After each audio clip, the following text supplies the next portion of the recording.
Nous allons voir donc maintenant un nouveau tutoriel sur l'enregistrement des bulletins de paye pour les associations sur BP Compta Association Pro sur la comptabilisation du salaire brut. Alors, vous avez deux cas de figure pour constater le brut comptablement.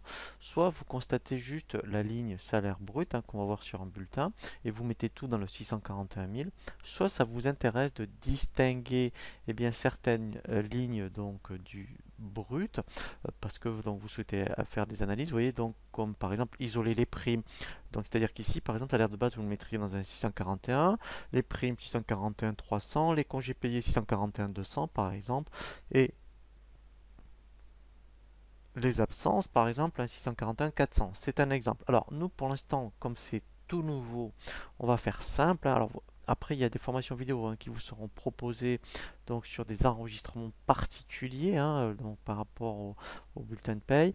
Mais là, comme en fait on débute la formation vidéo, on va faire simple. Pour l'instant, on va dire que nous, on comptabilise directement le salaire brut dans, par exemple, le 641. Alors, on va regarder le bulletin de paye. Voilà, donc si on prend ici l'exemple de ce bulletin de paye, pour faire simple dans un premier temps, on va donc constater le salaire brut, ici oui, de 1192,04 dans le compte 641 000. Donc on va voir maintenant concrètement donc sur BP, Association Compta Pro, comment on saisit donc le salaire brut. Et donc ici, vous voyez dans le journal des OD, et là en fait, je vais constater directement le salaire brut. Vous voyez, donc en plus comptablement ce compte existe. Voilà, vous voyez, salaire empointement. Vous voyez, donc c'est ce que je vous disais, on pouvait très bien isoler les congés payés, les primes, les indemnités, par exemple. Alors après, on peut en rajouter, mais vous voyez, déjà par défaut, c'est déjà prévu. Alors ici, moi, je vais faire simple dans un premier temps. Ici, donc, je vais mettre le brut qu'on avait donc vu sur le bulletin de paye, voilà, qui est de 1192,04. Donc ça, c'est la première chose. Alors maintenant, effectivement, on va constater ce qu'on appelle les retenues salariales. Donc si on revient sur le bulletin de paye, voilà, ici par exemple, alors on va faire simple. Ici, il faut regarder, vous voyez, la colonne montant salarial. Alors normalement, après, c'est vrai, pour vous simplifier la tâche, alors tout dépend si c'est vous qui faites les payes ou pas dans l'association. Il vaut mieux le faire avec un livre de paye ou un journal de paye. Pourquoi? Parce que vous avez le cumul de l'ensemble des salariés sur ce document. Soit vous demandez à votre expert comptable donc qu'il vous le communique. Donc moi je vais faire simple. Vous voyez, donc par exemple, là, si je regarde le montant salarial, donc d'abord de sécurité sociale. Alors, je vais en prendre quelques-uns, vous voyez, donc 13, 34, par exemple 61, voilà, 80. Voilà, et aussi donc les cotisations chômage. Voilà, donc tout ça, par exemple, je vais le mettre dans donc la sécurité sociale, donc dans un 431. Donc si je fais simple, par exemple, je vais dire que ça fait à peu près à la louche, par exemple 44, voilà 104, vous voyez 192. C'est un exemple. Après on arrondira.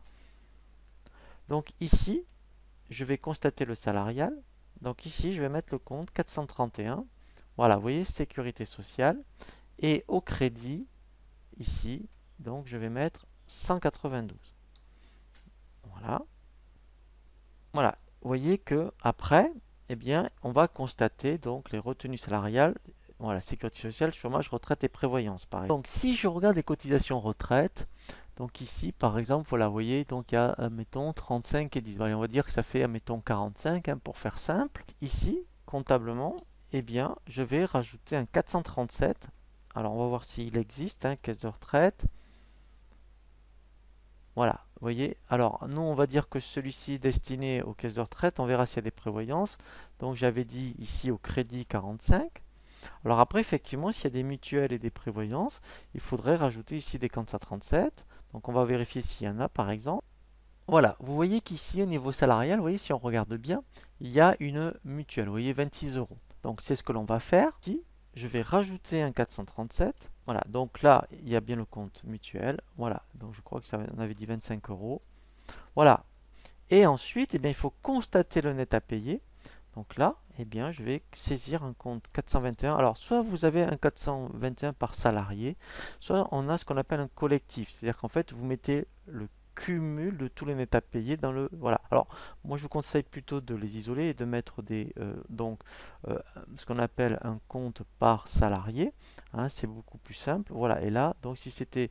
On enregistrait donc que ce salarié. Voilà. Voilà. Alors après, bien sûr, je précise, hein, alors, je fais un petit aparté. Dans EBP Compta Association Pro, il vaut mieux les créer en auxiliaire. Hein. Donc là, je vous invite à consulter la formation sur EBP Compta Association Pro. Voilà. Donc là, en fait, on a constaté, vous voyez, le salarial. Alors ça, il faut le faire tous les mois. Et après, donc maintenant, on va voir un nouveau tutoriel sur comment comptabiliser ce qu'on appelle les cotisations patronales.